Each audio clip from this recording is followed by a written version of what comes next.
Shon, I'm curious, how do you think companies, like Upkeep, like Eruditio, can continue helping our customers and people in the industry who are working on the front lines right now in those, busy manufacturing facilities? How can we support them? I think it's twofold. I think we need to listen to them and see what their pains are and what's keeping them up at night, because for many of them that may have changed from just 2 weeks ago.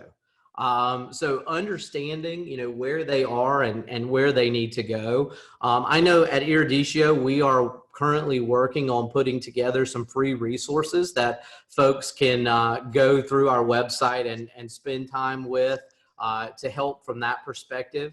And the idea is, we just want to support the community as they are going through this. And we realize that, a lot of them can't necessarily go out and spend a lot of money right now. They need to simply use the resources they have in the time that is now available. So we're going to be doing some things from that perspective. I think, the things you're doing with your podcast and a lot of the things that are give backs, if you will, to the industry, of course, I think those will be very well received during this time. So for me, listen and try to understand where people are going and what their new reality is in this new situation.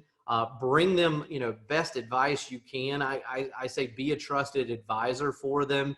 And then, if we can make resources available that address those concerns, I think, now's a time for folks to really get better and get prepared for coming out of this thing here in a couple of months.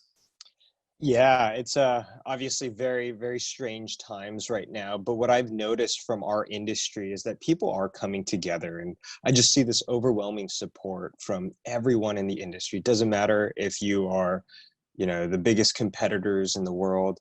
I'm just seeing a lot of support for everyone in the industry. And I think that's a beautiful, beautiful thing.